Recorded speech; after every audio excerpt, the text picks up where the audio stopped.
जब दुख की परिस्थिति आवे तो टूटना नहीं।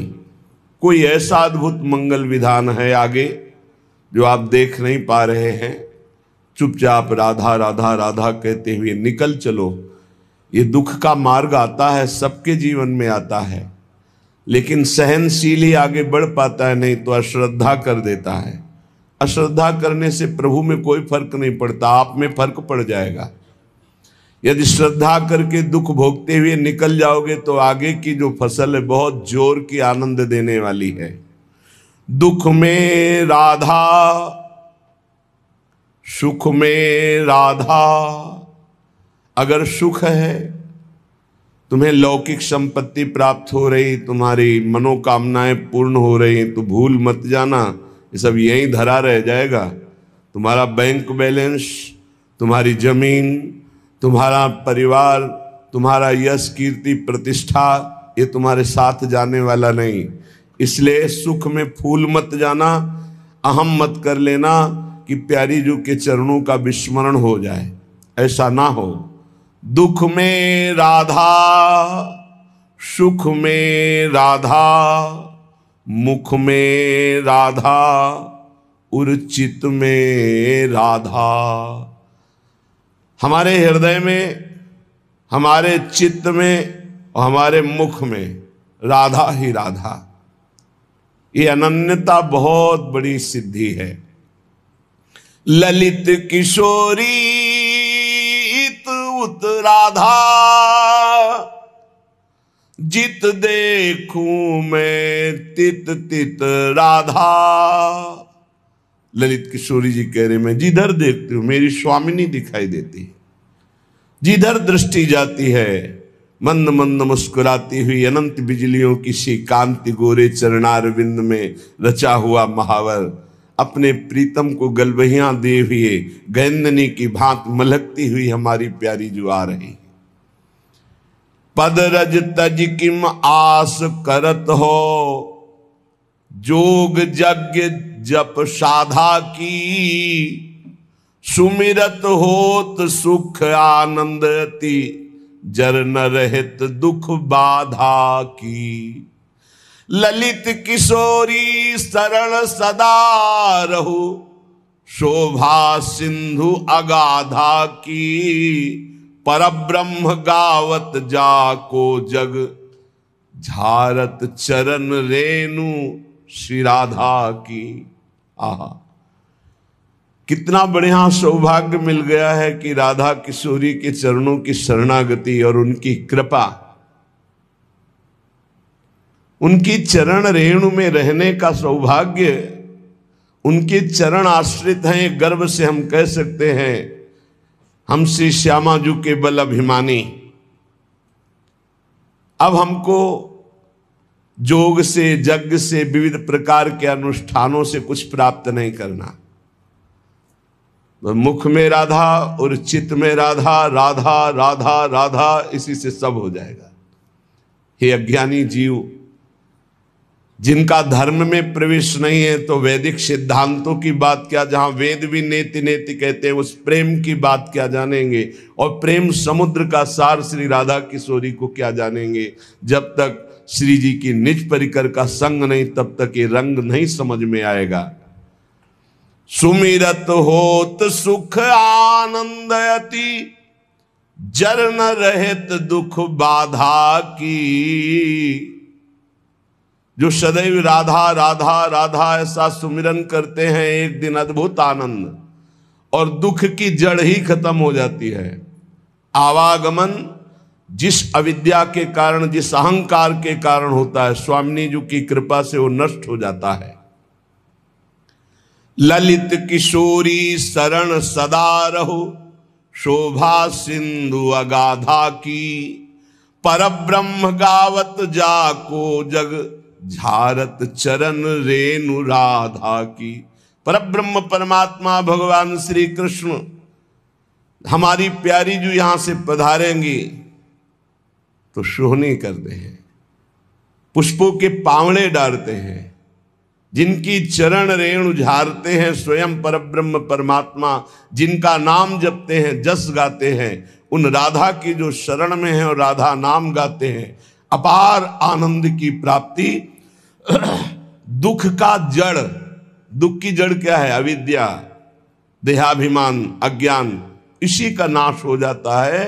दुख नाम की चीज नहीं रह जाती। विश्वास कीजिए, जिस समय हृदय राधा कृपा कटाक्ष से भर जाता है।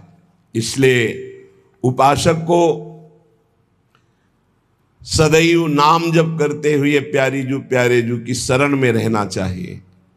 ले ही ना जुगल नाम, जाने नहीं श्यामा श्याम, काम के गुलाम उठ भोर ही ते पाए परे, संतन को संग नाही, को रस रंग नाही, ही में उमंग नाही, वृंदावन कुंज डरे। कबहू न जाए चली देखिबे को रूपवर, भौंक वो ई करे नित कूकर से पौर रे। ललित किशोरी प्रिय प्रसाद हो न पावे जे, राम करे सारे ऐसे सपने न दृष्टि परे। ललित किशोरी जी कहते हैं, जिनकी जिह्वा पे जुगल नाम नहीं है, जो श्यामा श्याम का परिचय नहीं जानते हैं, एक मन बुद्धि इनकी बात है। माया प्रकृति काम क्रोध लोभ मोह मद मत्सर भोग वासना सब एक शब्द में सब कह दिया। बोले ये सुबह से लेकर शाम तक कामनाओं में दौड़ते रहते हैं, भोग वासनाओं की सुख बुद्धि रख करके दौड़ते रहते हैं। ऐसे लोग हमारी कभी दृष्टि में न पड़े।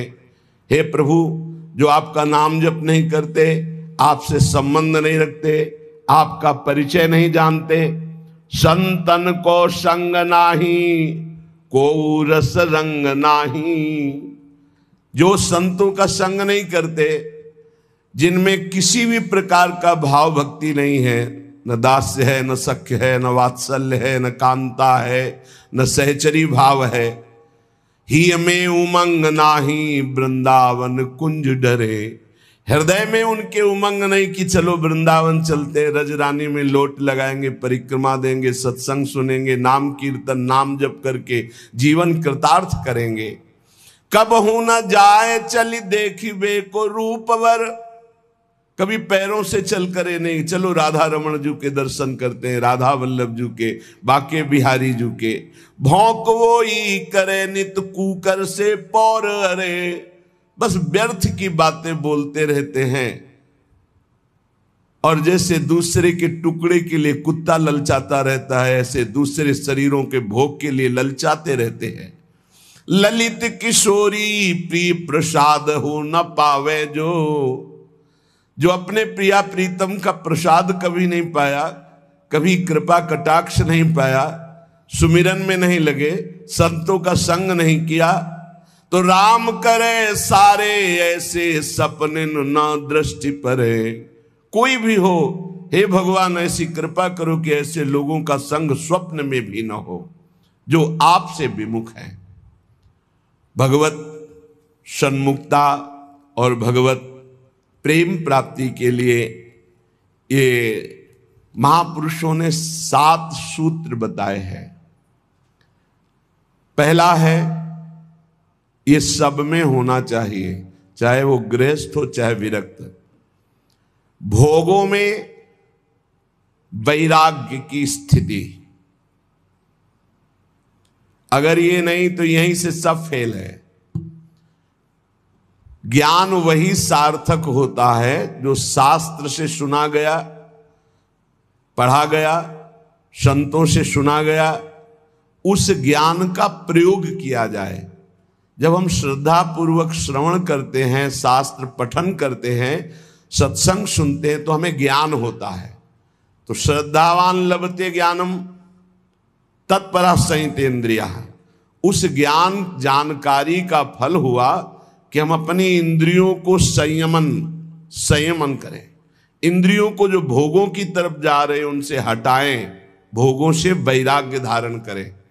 गृहस्थ में है धर्मयुक्त भोग, विरक्त में है तो सर्वस्व भोग का त्याग करे, एकमात्र भगवत प्राप्ति।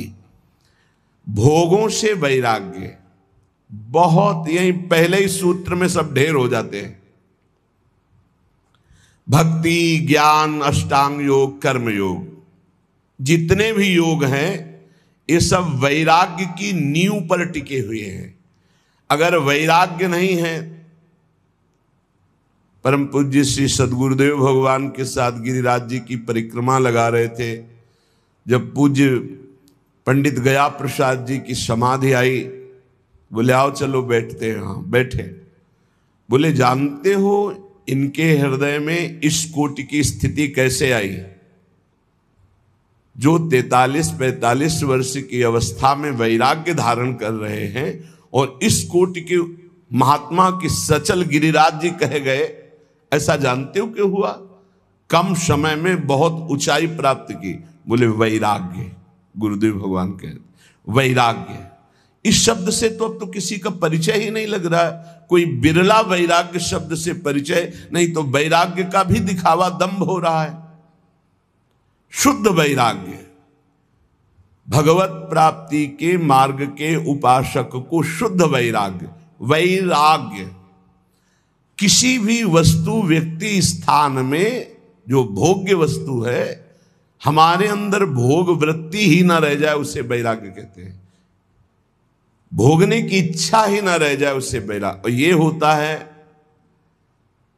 निज सुख बिन मन होई की थीरा। जब निज सुख का अनुभव होने लगता है तो वैराग्य बड़ा दृढ़ होने लगता है। रसबल छूटे जो विषय तबही तो सुख होए। जब नाम का रस मिलने लगता है, प्रभु का आनंद मिलने लगता है, तो मन स्थिर होने लगता है। भोगों से राग रहित वृत्ति हो जाती है, घृणा लगने लगती उन भोगों से। जैसे वमन देख करके किसी की भी रुचि खाने की नहीं होगी, ऐसे उस वैराग्यवान की दृष्टि भगवान की समस्त माया भोगों से होती। रमा विलास राम अनुरागी तजत बमन जिन बड़भागी। जो बड़भागी जन है वो बमन के समान भगवान की इस माया के विलास का त्याग कर देते। रमा विलास राम अनुरागी तजत बमन जिम जन बड़भागी। वो जन, भगवत जन, बड़भागी जन हरि की माया के भोगों को ऐसे त्याग देते हैं जैसे वमन। और एक महामहिम बात कहेगी कि त्याग का उनको अभिमान नहीं होता, जैसे विष्ठा त्याग का किसी को अभिमान नहीं होता। मलवत त्याग, त्याग भी तो कैसा? मलवत। जैसे कोई मल त्यागने के बाद कभी गर्व नहीं करता कि मैंने तो 500 ग्राम मल त्यागा, ऐसे ही समस्त मायाकृत भोगों का मलवत त्याग कि उस त्याग का अभिमान नहीं। त्याग तो किया पर त्याग के अभिमान का त्याग नहीं किया तो फिर लाभ नहीं मिलेगा। त्याग तो किया घर का, लेकिन घर के राग का त्याग नहीं किया। अभी त्याग का अभिमान बकाया है। वो भगवान जब कृपा करेंगे तब वो नष्ट होगा। जब तक वो नष्ट नहीं होगा तब तक अनुराग या भगवत मार्ग में आगे नहीं बढ़ सकते। तो वैराग्य, भोगों के प्रति स्वाभाविक आकर्षण रहता है। मना कष्टान इंद्रियाणि प्रकृति स्थान कर सती। बार बार इस विषय को समझो, यही मूल विषय। भगवत प्राप्ति कठिन है, यही विषय कठिन दिखाता है। अगर भोगों के राग का त्याग हो जाए तो भगवत प्राप्ति कठिन नहीं है, कठिन है भोगों के राग का त्याग करना। तो ये पहला सूत्र है, भोगों में वैराग्य की दृढ़ भावना होना। जो भोग भगवत विमुख करने वाला है उससे दृढ़ वैराग्य। इतना प्रार्थना समझ लीजिए कि शास्त्र विरुद्ध आचरण करने वाला बहुत पछताएगा, बहुत जलेगा, बहुत दलदल में फंस जाएगा। कभी शास्त्र की आज्ञा का उल्लंघन मत करो, कभी गुरुजन संत जनों की आज्ञा को हल्के में मत लो। अगर जिन्होंने हल्के में लिया वो फंस गए और परम पद से दूर हो गए। माना कि तुम 4 धनियों को रिझा करके करोड़पति कहला सकते हो, माना कि तुम्हारे पास बहुत वैभव हो सकता है, लेकिन प्रियालाल की प्राप्ति नहीं कर सकते। जो शास्त्र और संत और गुरुजनों के वचनों की अवहेलना करते, हल्के में लेते हैं, वो इस माया से पार नहीं। हल्के अरे तो बोलते रहते हैं, और अपने मन की लगा के करते हो, जरूर फेल हो जाते हैं एक दिन। देख लेना, समय आने पर देख लेना, हमारे शब्दों को देख लेना कि आप ऐसे दलदल में फंसेंगे, आप ऐसी अशांति में फंसेंगे, आप ऐसे मोह राग में फंस जाएंगे जिससे प्रियालाल छूट जाएंगे, जिनके लिए आप चले। इसीलिए जानबूझकर सर्वस्व का त्याग किया जाता है प्रभु के लिए। अपने संपूर्ण ममत्व को, अपने संपूर्ण अहम को जब प्रभु के चरणों में समर्पित कर देते, तब दृढ़ भक्ति होती है। इसलिए भोगों में दृढ़ वैराग्य की भावना, ये नींव है परमार्थी की, और यही पहली सीढ़ी से लाखों फिसल जाते हैं, फिर बैलेंस बना के चलते हैं। किसी भी तरह जीना है बस, अब वो उद्देश्य नहीं रहा भगवत प्राप्ति, भगवत प्रेम, वो उत्साह नहीं रहा निरंतर भगवत भजन का। दूसरा बहुत सुंदर ये 7 सूत्र हैं। कुविचार, कुकर्म और कुसंग, इनका त्याग हो जाना चाहिए। दूसरा, इस जन्म का कुविचार होता है। पूर्व जन्म का कुविचार जब तक हम उसका क्रियात्मक रूप नहीं लेंगे, तब तक उसमें दम नहीं है। पूर्व जन्म के द्वारा कुविचार ये होता है कि पूर्व जन्म के किए हुए कर्म का कुविचार जो होता है, हम इस समय बिल्कुल सही ढंग से चल रहे हैं, लेकिन हमारे अंदर वो आकर्षण हो रहा है, वो खान पान का, वो भोग का, वो नाना प्रकार की दुर्विचारों का, क्योंकि वो संस्कार हैं, उन्हीं को भजन के द्वारा नष्ट करते। दुर्वासना मम सदा परिकर्षयन्ति। और एक होता है इस जन्म का, ये बहुत खतरनाक होता है। पूर्व जन्म का तो मंद होता है, वो विचार आया और चला गया, अगर उसको पकड़कर क्रिया में उतार दिया तब तो संस्कार बहुत दृढ़ हो गया, अगर क्रिया नहीं उतारी तो वो आया कुविचार नष्ट हो जाएगा। अब जो इस जन्म का कुविचार, उससे बचने की बहुत जरूरत है। इस जन्म का कुविचार होता है गंदा दृश्य देखा, जैसे अजामिल ने कुविचार उदय हुआ और वैश्यागामी बन गया। गंदा दृश्य देखा, जैसे शौभरी ऋषि ने कुविचार उदय हुआ, 50 राजकुमारियों से ब्याह किया। सुनना, देखना और बोलना, इन 3 का विचार पर बहुत प्रभाव पड़ता है। हम गंदी दृश्य देख रहे हैं, गंदे संग करके गंदी बातें सुन रहे हैं, गंदी बातें बोल रहे हैं, तो हमारे विचार गंदे ही होंगे पक्का, क्योंकि जो हम देखते हैं, सुनते हैं, बोलते हैं, वही हमारा मनन होता है, वही हमारा विचार बनता है। इस जन्म में कुविचार को रोक दो। पूर्व जन्म के संस्कार रूप कुविचार जो आता है, वो तटस्थ भूमिका रखी जाए, साक्षी भाव, वो अपने आप नष्ट हो जाएंगे क्योंकि भजन चल रहा है। लेकिन इस जन्म का कुविचार ना होने पावे, कोई दृश्य देखकर मोबाइल आदि से या प्राकृतिक दृश्यों को ऐसे जो हमारी भोग वासना को बढ़ाए, कोई ऐसी बात सुनकर या ऐसी चर्चा करके जो हमारे विचारों को मलिन कर दे, इस पर बहुत सावधान रहना चाहिए साधक को। तो दूसरा है कुविचार का त्याग और कुकर्म का त्याग। कर्म सुकर्म और कुकर्म होते हैं, जैसे मति वैसे ही कर्म होते हैं। जहां सुमति होती है वहां सुकर्म होते हैं, और जहां कुमति होती है वहां कुविचार और कुकर्म होते हैं। कुमति किसे कहते हैं? जो शास्त्र संत भगवद विमुख मति है वो कुमति है। और जहां कुमति तहां विपत्ति निदाना। जहां कुमति है वहां विपत्ति ही विपत्ति, पापाचरण का फल दुख विपत्ति संकट चिंता शोक भय। और जहां सुमति तहां संपत्ति नाना। जहां सुमति होती है वहां सत्कर्म बनते हैं, और जहां शुभ कर्म सत्कर्म बनते हैं वहां सुख शांति बहुत विश्राम स्थिति आनंदमय रहती है। तो कुकर्म ना होने पावे, शास्त्र विरुद्ध, गुरु आज्ञा के विरुद्ध, संत जनों की आज्ञा के विरुद्ध जो कर्म होते हैं उन्हें कुकर्म कहते हैं। बहुत तरह के होते हैं। जिनको शास्त्र मना करते हैं वो आचरण कुकर्म होगा, भले आप उसको बहुत सजा कर करें। और इसी में कुविचार, कुकर्म और कुसंग।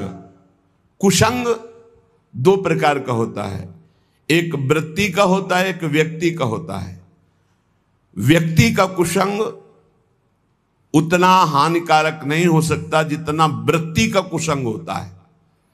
व्यक्ति तो कुछ देर मिला, अपना रंग डाला, चला गया, लेकिन वृत्ति हमारी अच्छी है तो वो रंग चढ़ेगा नहीं। जो रहीम उत्तम प्रकृति का कर सकत कुसंग, चंदन विष व्यापत नहीं लपटे रहत भुजंग।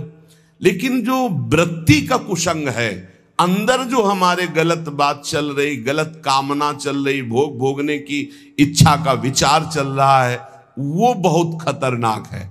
उपासक को अंदर की वृत्ति और बाहर के व्यक्ति, कुसंग हो रहा है बाहर से, इसकी पहचान हम कैसे जाने कि कुसंग हो रहा है? जिस वस्तु व्यक्ति स्थान के संसर्ग में आने से प्रभु का विस्मरण हो जाए और इंद्रिया मन चलायमान होकर गलत आचरणों में उतर जाए, उसे कुसंग कहते हैं। जिस वस्तु व्यक्ति स्थान के संसर्ग में आने से भगवत स्मृति जागृत हो जाए, भगवान के लिए हमारा हृदय व्याकुल हो जाए, उससे सत्संग कहते हैं। कुमार्गगामी वृत्तियों का त्याग करके भगवत मार्ग में चलने का नवीन उत्साह जागृत हो जाए, उसे सत्संग कहते हैं। और भगवान से विमुख होकर के भोग वासनाओं में हमारी वृत्तियां उतर जाएं, भगवान का विस्मरण हो जाए, उसे कुसंग कहते हैं। तो पहला है विषयों में दृढ़ वैराग्य की भावना, भोगों में दृढ़ वैराग्य। दूसरा है कुविचार, कुकर्म और कुसंग का त्याग संपूर्णतया। तीसरा, विषय चिंतन के लिए समय ही ना दिया जाए, निरंतर भगवत चिंतन किया जाए। ऐसे भजन का तार जोड़ दो कि खाली समय ही ना रहे कि कोई विषय चिंतन घुस जाए। ये वायरस है, वायरस पूरा डेटा उड़ा देगा तुम्हारे चिंतन का, तुम्हारी भक्ति का पूरा डेटा उड़ा देगा। ऐसा वायरस है कुचिंतन। बाहर से आरती कर रहे हैं, अंदर से विषय भोग की चिंता चल रही है। बाहर से फूल अर्पित कर रहे हैं, अंदर से विषय चिंतन चल रहा है। ये है पूरा डेटा उड़ा दिया। बाहर से क्रिया भागवतिक हो रही, अंदर से चिंतन बिल्कुल बर्बाद। जिनका चिंतन भागवतिक चलता है, मुख प्रसन्न तन तेज विराजा, उनका मुख में प्रसन्नता होगी, शरीर में तेज होगा, क्योंकि भगवान नाम जपने से पाप नष्ट होते हैं। पाप नष्ट होते ही स्वाभाविक तेज प्रकाशित होने लगता है। विषय चिंतन का समय ही ना दिया जाए। हर समय नाम जप, लीला कथा गायन श्रवण, अपने पास इतने अभ्यास के साधन हैं, एक क्षण भी खाली नहीं। पक्का समझ लीजिए, जब मंत्र में मन न लगे, नाम जप शुरू कर दो, राधा वल्लभ श्री हरिवंश, राधा वल्लभ श्री हरिवंश। इसमें भी मन न लगे, राधा राधा राधा। अब इसमें भी मन नहीं लगा, तुरंत चतुरासी जी में आ जाओ, कोई पद गुनगुनाने लगो। हमको अभ्यास ऐसा करना है कि विषय चिंतन का समय ही नहीं देना। विषय चिंतन इतना प्रभावशाली है कि जहां वो चलने लगेगा तो भजन रोक देगा, और अगर भजन चलता रहा तो विषय चिंतन के लिए जगह नहीं है। विषय चिंतन हुआ, खतरा मोल ले लिया। कहा हनुमंत विपत्ति प्रभु सोई। कौन सी विपत्ति? हनुमान जी के मत में दुख विपत्ति क्या है? ये नहीं कि कोई अव्यवस्था हो गई, हमारी मानी हुई सुख संपत्ति खो गई तो ये विपत्ति है, नहीं। हनुमान जी के मत में नहीं। हनुमान जी के मत में विपत्ति क्या है? कह हनुमंत विपत्ति प्रभु सोई, जब तब सुमिरन भजन न होई। सबसे बड़ी विपत्ति वही है जब भगवान का सुमिरन न होकर विषय चिंतन हो रहा हो। सर्वनाश, तेरा सर्वनाश हो। सर्वनाश का मतलब होता है बुद्धि का नाश। बुद्धिनाश ही सर्वनाश है। जहां भगवद स्मृति गई, स्मृति भ्रंशात् बुद्धिनाशो, और बुद्धिनाशात् प्रणश्यति, प्रणश्यति सर्वनाश हो गया, तेरा सर्वनाश हो जाएगा। सर्वनाश का मतलब तेरी बुद्धि भ्रष्ट हो जाएगी, तेरी बुद्धि सत्य निर्णय के योग्य नहीं रहेगी, यही सर्वनाश है। शास्त्रीय पद्धति में सर्वनाश का स्वरूप है बुद्धि का भगवान से विमुख होकर भ्रष्ट हो जाना। तो विषय चिंतन का स्थान ही मत दो इतना भगवत चिंतन, इसीलिए अव्यावृत भजनात् देवर्षि नारद जी कहते हैं निरंतर भजन चलता रहे। भजन के ये साधक कोई बिरला पकड़ पाता है। अंतर रहित निरंतर तैलधारावत भगवत चिंतन, श्वास श्वास में नाम, नाम में श्वास, दोनों एक हो जाए, एकम एक। श्वास ही नाम, नाम ही श्वासा, नाम श्वास को भेद मिटावे, एकम एक हो जाए। श्वास और नाम बिलग नहीं, नाम और श्वास बिलग नहीं, एक तार भगवत भजन चल रहा है। तीसरा, विषय चिंतन का स्थान ही ना दिया जाए, इतना भगवत चिंतन का अभ्यास तारतम्य बना ले। कभी सत्संग सुन रहे, कभी भगवत चर्चा कर रहे, कभी नाम जप कर रहे, कभी नाम कीर्तन कर रहे, कभी लीला गुण गायन, कभी प्रभु की रूप माधुरी के चिंतन में डूबे, कभी प्रभु की महिमा का स्मरण करके रोमांचित हो रहे, ऐसे एक तार चिंतन चलाया जाता है। चौथा, अपने इष्ट देव के नाम में अपार रति। अपने शब्द है, इष्ट देव तत्व रूप में सर्वत्र विराजमान है, पर अपने वो हैं जिनको गुरुदेव ने दिया है। जो गुरुदेव नाम देते हैं उसी नाम में रति करनी चाहिए। ये बहुत सौभाग्यशाली साधक पकड़ पाएंगे। नहीं, मनमानी साधना करने की बहुत अहम में प्रेरणा होती है, लेकिन गुरुदेव प्रदत्त साधना में, गुरुदेव प्रदत्त नाम वाणी में ये बहुत जोर की बात है। अपने इष्ट देव के नाम में अपार रति। अपार रति, जागृत स्वप्न सुषुप्ति स्फुरत में राधा पदाब्ज छटा। बस किशोरी जू के चरणारविंद की अद्भुत रति और नाम, अन्य नहीं, सब प्रभु के नाम। लेकिन हमको जो कुछ मिला, राधा राधा, किसी के प्रमाण देने की जरूरत। ये तो श्री जी सुनवा रहे हैं इसलिए बोल रहे हैं, बिल्कुल सत्य माने। ये प्रभु करवा रहे हैं इसलिए हो रहा है। मेरे प्रभु ही हैं, दूसरा कोई नहीं है। और उनको क्या समझाना, वो तो सर्वज्ञ सबके हृदय में बैठे हैं।